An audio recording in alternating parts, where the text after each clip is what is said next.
This is paperwork made simple. We have made it very simple. This is not a contract class. We are not going through every line of these. We just want you to see how we do it. And we want to make the agent service coordinator jobs and our manager broker jobs easier, especially when it comes to payday. First of all, I am Justin Cliff. I am the transaction coordinator for the Rogers Long team, and I'm lucky to be able to do a little real estate on the side as well. And I'm Caitlin Quality. I'm the lead agent for the Rogers Long team, and really just kind of in like an extra set of eyes for what Justin puts together before we get it turned into Betsy. Right, but more importantly, you oversee the operations pretty much of the team. Takes care of the tracker. Caitlin is the operations manager for our team. Thinks that sounds too fancy. I'm an agent on the Rogers Long team. You do whatever she tells us. She's my boss. I'm going to go ahead and pass around the packets of everything that we're going to put up here today. If you want to take a look, most of you are familiar with these things. But we just thought for some of you that may not be able to see this, you can pass them around. If anybody wants copies of these, you feel free to email us. What we want to do first is to take you through a ratified listing packet on how it should look when you turn it into the office. This is you representing a seller. And we have used this beautiful listing in Rockville, Kevin Long listing. It is on the market. So if you've got anybody looking in Rockville, here is the one for you. So what we do is we start out with putting everything into a complete file, and we start with the matrix printout. So we print this and attach it. That's the first thing. That is the top page of our ratified listing file here. Then we have our listing agreement. All right? Making sure that all the boxes are checked, all of your commissions are in, checking all of the appropriate boxes, making sure that your folks initialed to allow things to be marketed, all of their consents for the lockbox, septic, all the good stuff. We know what a listing agreement looks like. If you don't, Cindy teaches a great class on that. Everybody signed it appropriately. The residential property disclosure, which of course we will put on, which is on the listing. And our summary of rights, which is attached to every contract. And then our affiliated business agreements. And finally, our water sewer addendum and underground storage tank. So that's everything that goes into a ratified listing package. You also are going to include the info sheet, but we'll get to the info sheet when we get to this ratified file for a purchase representing the buyer. Keep in mind too, as soon as you guys have this and get it listed to get it over to Betsy or whoever your ASC might be, the sooner that you can get everything over, the sooner they are able to submit that into a file for approval, which just kind of helps streamline the process even easier once you pay it and then once you close as well. Does anybody have any questions on the listing packet here, the ratified listing packet when we're representing a seller? Wonderful. Pretty quick and simple. Quick reminder too, if you are doing anything with new construction, the residential property disclosure is not needed. Great. Thank you. Next, we're going to go into the purchase. And once again, we have a Kevin Long listing. It's still out there. It is yours for $489,000. But get it quick because we're about to do a price increase. Okay? Yeah, it's fun, but of course, the first thing that goes into our ratified file when we're representing a buyer is the matrix, the printout from MLS. And of course, it would say pended there instead of active since we are under contract. In this particular situation, Kevin is the listing agent. I made myself the buyer's agent. Next, what we like to have is the purchase agreement. I named our buyers, buyer A, buyer B, and the seller is All Out Investments Incorporated. Pay attention, Hometown is on both sides here. I stuck in all the applicable equipment from the listing. And you'll see here too, this packet, we tried to put in as many pages and documents as possible just so you have it as an example. So even though this property was not built before 1978, we threw a lead paint in here. We also are in a competitive situation, so we put in a multiple offer escalation clause, and we are going to do a rent back. So we have the possession by seller agreement in there. The list price is still $489,000. We did not end up using our escalation clause, but it's going to be in there. Conventional products, 80%. And all of the standard appraisal, the deposits that's going to be wired. These people are going to use our deposit link feature. So that's going to be a wire, $5,000 in Hometown. Our closing on June the 20th. And it is in a common interest group, for common interest property, or for a condo association, so we make sure we check that. We are going to have an inspection for 10 days, going through here, standard stuff, just making sure everything is clean and checked properly. So then we have the next form. Down here, of course, John Doe is representing All Out Investments. He signed. Buyer A, buyer B signed. I like to put our pre-approval letter next. I think it's important they see the purchase agreement first, and then they see that we are approved. So a pre-approval letter or our proof of funds. Is that how you all like to do it, or do you like to put it first? You know, get it in there so they see it. And I also like to order our things so that the seller is seeing the things that are most important to them, or the things that they have to sign, and the things that they need. I won't send them, when I send an offer, I won't send them the summary rights. I won't send them our business disclosure. I won't send them our buyer rep. I don't know if you all do that or not. I think it's just cleaner and simple, but I usually cut those things out. So here's our multiple offer escalation clause. We were willing to go up to $5, $10, $250, and $1,000 increments. Then we have our possession by seller agreement. We're going to stay in the property. Our seller's going to stay in the property till July 10th. It's a free rent back. And then, we got our security deposit in there. Everyone is signed. Since Hometown's on both sides, we have our designated agency signed by all parties. Then we have the residential property disclosure, which I pulled from the listing. I know Rodney brought it up some time ago. If you don't have the residential property disclosure from the listing when you write it up, don't provide it. It needs to be provided by the seller. It's their disclosure statement.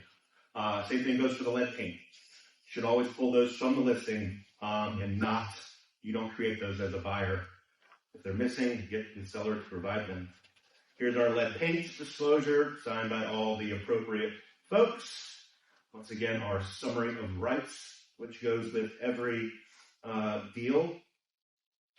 And then we have our buyer rep, extremely important. It's been a hot topic lately, but there it is. They're offering a 3%. And I messed up here. I didn't line up everything properly. Make sure you line up everything properly so that we can see it. And then our affiliated business agreement, which is a requirement here at Hometown. And that is a complete ratified file for a buyer. Clean, simple. Any questions on that from anyone? All right. Caitlin, do you have anything to add? No, not from a buyer. I do have a couple of quick notes just in terms of while we're talking about buyers from an EMD standpoint. We got some feedback from some of the ASCs just in terms of making it kind of easier for everybody. Just a reminder, the days that are put into the contract are not just when you have to have it, it's when it actually has to be turned in and received from Hometown. So if you say that somebody's going to cut a check within 5 days, it can't just be a quick email to Betsy of, hey, I dropped this off and put it on your desk and it's 3:30 in the afternoon, or, hey, I'm gonna run by tomorrow to drop it off.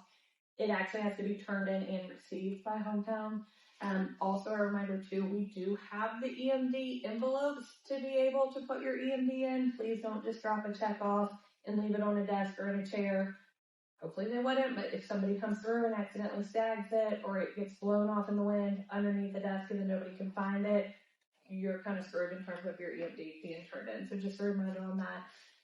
Also another reminder, please put which transaction it is for on the check instead of just a blank check. If you give, your ASC a check for $5,000, there's no contract name, address, anything on it. It's just creating more work for them to kind of have to figure out which agent it is, track them down, and how they can kind of connect the check to the file that you've turned in. Great. Thank you. I said a quick one. One point, if you have a deposit that is late, so you say you're supposed to have it within 5 days, and the fifth day comes and goes and you don't have it, you need to notify the listing agent that, hey, we don't have it yet, but I just want to let you know that it's, it's being delivered tomorrow or it's in the mail. Keep that listing agent involved, because the only time you're in trouble is if you know it's late and you're not telling anybody about it. So keep the listing agent in the loop, and that way you stay out of trouble. If the buyer's late on it, obviously the contract says what they could do, but obviously people want to sell the house, so I think it'd be all right. Are those bank days, calendar days? They're consecutive days. Yeah. So if you say it's 5 days, Saturday and Sunday also counts as part of those 5 days. Gotcha. So I guess that just gets tricky, like if we receive it on a Saturday and we drop it at the Hometown office on a Saturday. Yeah. Well, for that, you'd still be within your 5 day window or whatever if you drop it off on the same day. But as long as it is here and kind of notified, I would shoot a quick email to just say, hey, we dropped it off. It's in an envelope on the desk or in the mailbox.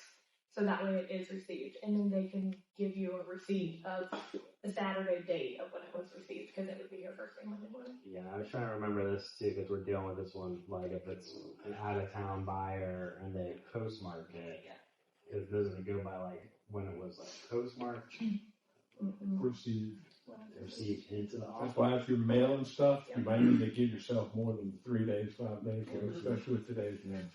I don't remember there being something else. Or you can find wire access the deposit link. Yes, ma'am. When we put the checks in, we have to match up the day that we put them in with the day it's actually deposited. So your receipt's going to say the day that we deposited it, because we have to go through bank reconciliation for all of that. So if it's delivered on a Saturday, we can have that confirmation, but your receipt is going to say Monday, because that's the day that we would be here to deposit it. So just something to consider when you're doing it. We're getting contracts sometimes that say 1 day, and we're not getting it even anywhere close to 1 day, or 3 days, and they're not counting Saturday, Sunday, that kind of thing. So, and I would say a lot of it too is just more kind of setting that expectation up front with your buyer. Hopefully you've already kind of told them you're going to have a deposit that's due. And that way, if you are going to see some houses and they do want to write an offer, go ahead and grab it if you can, because you can also just fill out a transfer of escrow form that's also on there. So if they submit for Rubberly and unfortunately you guys don't get that one, it's just a quick addendum that just states that Hometown's going to hang on to your EMD, and then the next one that you guys write, if it ratifies, it can just transfer right over to that. But just that way you're kind of setting the expectation up front of here's the time frame that we need, this is the amount that we need, please be prepared, and you can try to just avoid the last minute chaos. and we won't deposit anything without a ratified contract. So they can drop it off, but we're not depositing anything until we have that ratified contract. And of course, there are 3 ways that you can submit an EMD. We've got the deposit link. It does cost $15-16 to the client. Quick and easy. You can have your clients write a personal check paid out to Hometown Realty. It's a good idea maybe to pick that up at the inspection, because we like to schedule inspections as quick as possible. And then the third way is through wire, right? That's in Yes, town yes. mail. Yes, Send and wire. if it's wired directly, then the agent gets charged. So just something to keep in mind that would be charged to the agent, where the other two options are no charge to you. Perfect. Well, the final piece we have here is an important piece. It's the info sheet. So we completely filled out an info sheet for Revelry Boulevard as intended. There are 3 times when you should be submitting info sheets. It's when a property goes active. You turn in a filled out info sheet as much as you can for a listing. When something goes under contract, when it ends, you fill out the info sheet as best as possible. And then finally, a closed info sheet, which should have all parties involved, because you've dealt with them the whole way through, and Hometown needs all of this information so that everyone can get paid. One thing that the Rogers Long Team does that I think is very helpful is we have a checks and balances system. I complete all of the info sheets, but I send them to Caitlin. And Caitlin is the last set of eyes that sees them from our team. And she'll catch some things sometimes. Maybe some math is off, maybe something's missing or whatnot. But I think it helps to have that checks and balances system. So if you're an individual agent, you may want someone to look over your info sheet to make sure that it's proper before you turn it in. So we checked that it's pending. We've got the address in there, single family area, all of the proper information, EMD from the contract, $5,000. It pended at $489. We've got all of our proper dates in there. There's a total commission of 6% for each side. Here, the team lead's only getting 2%, but we wanted to show you the split there. Kevin is getting 98%. There's a listing agent there. So that's 3% of the purchase price. And then your volume is going to be 50% of whatever your split is, because obviously there's volume on the other side of the transaction. So do the math, that's that. What we did here for the selling side, which is the buyers, we pretended that Caitlin is a Hometown agent. She's not on my team, but she referred me the deal. So this is how you would stick in a referral from a Hometown agent. Okay, Caitlin's getting 25%. So what I do with the math is I take the $489 purchase price times 3%, and I already go ahead and give Caitlin her 25%, and then I do my team split with what's remaining after the 25% cut to Caitlin. She does not get any volume. Okay.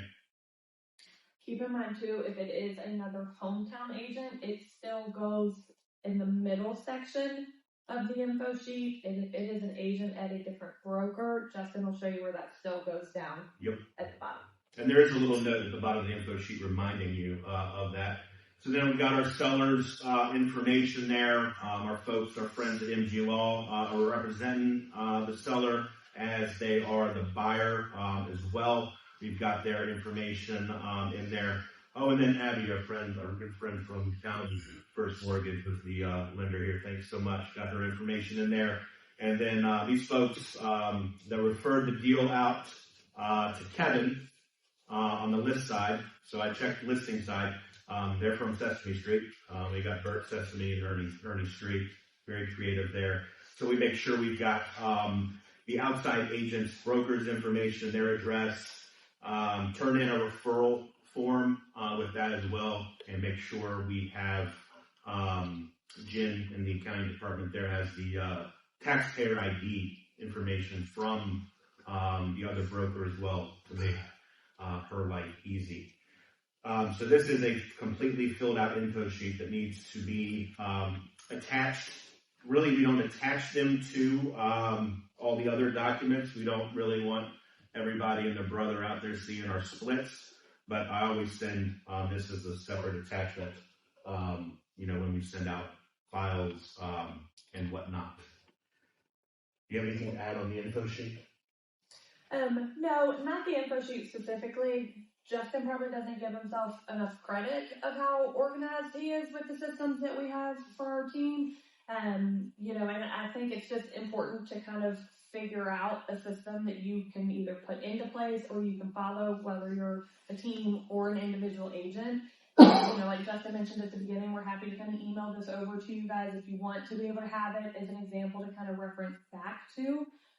But just that way, when spring market comes and things do pick up and you've got multiple contracts and, multiple files, it really just kind of becomes pretty habitual at that point with the systems that you're following. Because not only will it make your life easier, but it will also make ASC and broker life easier as well. And ultimately it just leads to you guys getting paid quicker, which is always a plus. Yeah, I know that the ASCs run around a lot crazy trying to find missing paperwork. I know stuff happens, and if you're not getting paid, there's probably a reason why.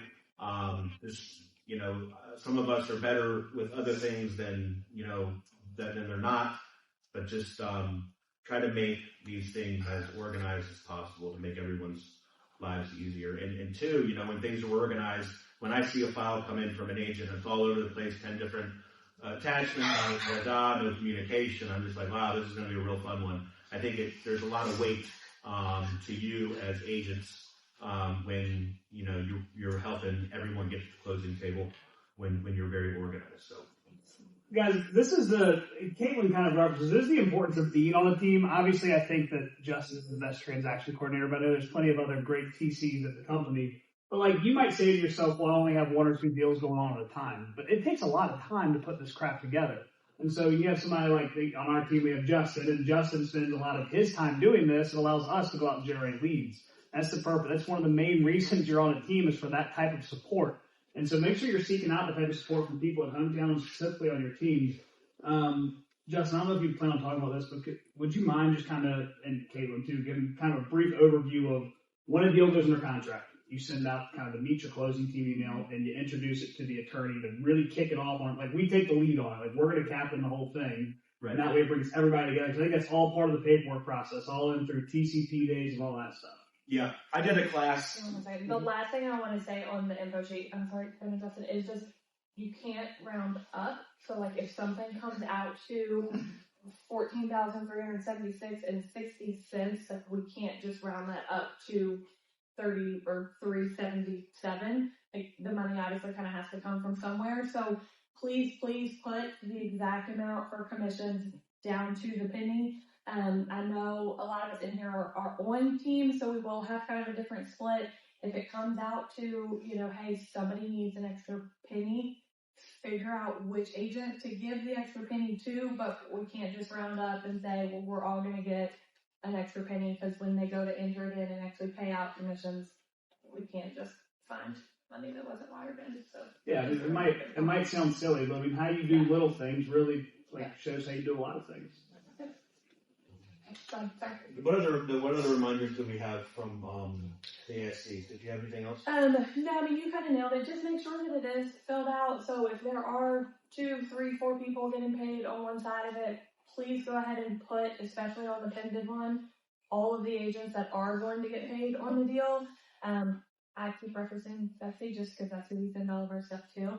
But it also is going to give Betsy a heads up that this is not just a single deal where only Justin is getting paid. Of course, the numbers are going to fluctuate between pending and closing, whether or not we've got credits, increases, decreases, whatever from the sales price. But the more upfront you can be with all of the information, again, it kind of makes everybody's life easier for it. Does anybody know what paydays are here?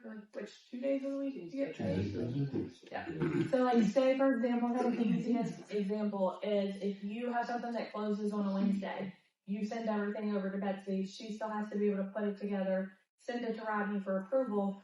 But if you don't have a summary of rights or you don't have the commissions filled out, she's going to then be tracking you down. You don't get paid on Thursday, and you now have to wait until the following week to even get your commissions, much less it hit your account. So the sooner and the more kind of proactive you can be just in terms of filling everything out completely, getting it turned over on time, you can get paid pretty immediately as well. Yes, Betsy. When y'all turn a file in, we have a database that we use here, so all of that information gets entered in the database. Before you get paid, we have to make sure that the database, the commission check and settlement statement, and the info sheet all match. If they don't, accounting's going to kick it back because something's not accurate. So when all of these details come in, and they're on the info sheet, they match everything we've got. It's a very streamlined process to get you paid rather than having to start doing some detective work to find out where the changes are. So that when they talk about getting you paid faster, it's just that everything already matches and lines up. And so it's a quick process to submit that for payment rather than having to go back and find out what's off and why it's off. Sometimes you'll have an individual sign the contract, but then when we get to closing, they're using their LLC. And if we haven't had any communication in between, then obviously the names don't match, things like that. So that's why it's important to have all those details they're talking about. Yeah, I mean, I did a class a few quarters ago on the contract to close process. So I'm sure Logan, right, it's out there on Hometown U on the YouTube page, right? You still have that? Mm-hmm. Probably. Yeah, it's on there. But yeah, I just try to attack it as quick as possible, get all parties looped in together, lawyers, lenders. I check in weekly on Tuesdays or Wednesdays. I know it can be annoying from the other side when they see all these emails coming through, especially if we're 30, 35 days out from closing. But we have caught some things by communicating that way, so that I know stuff's going to happen. Stuff will hit the 11th hour. It's just the way closings go sometimes. But we try to avoid that as much as possible, and it just sets the standard with everyone else with the communication, and especially the clients, all the communication. And I think it gives us an edge when we're organized, because when people come back around, they're like, oh, well, we're working with them. They're on top of their stuff, and they're going to get this thing closed. Yeah, we've won multiple situations because of that, because of you. Thank you. Does anybody else have any questions, thoughts? Yeah, you talked about, like, in the package, putting in a specific order, for presenting an offer to the other side, but you then change the order as you send it over to ASCs? I just make sure it's all there. Sometimes the business disclosure might be, before the buyer rep or something like that. But I see so many that, I quickly just, when I get a file, I'm CC'd on all offers. I'm CC'd, I just always make sure that everything looks correct. I quickly fly through it, especially if we're submitting offers. And, I know we're, Kevin and Mara and Hayden and Jim, they're on the road all the time, showing stuff, and they have to get stuff in pretty quickly. And I know you do the same thing, Tommy.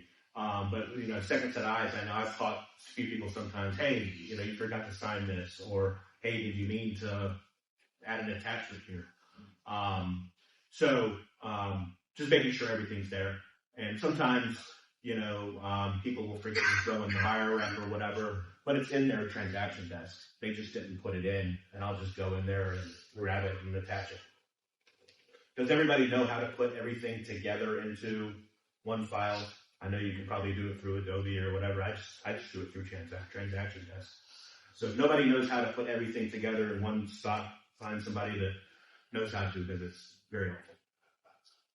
Yeah, I would say too, I should probably mention this last week, so also an easy way of taking it from one transaction and moving it. Like if you broke 4 offers, but you had the buyer brokerage agreement signed in one, it's easy to move it over. So then you can easily bubble everything in one doc. Yeah.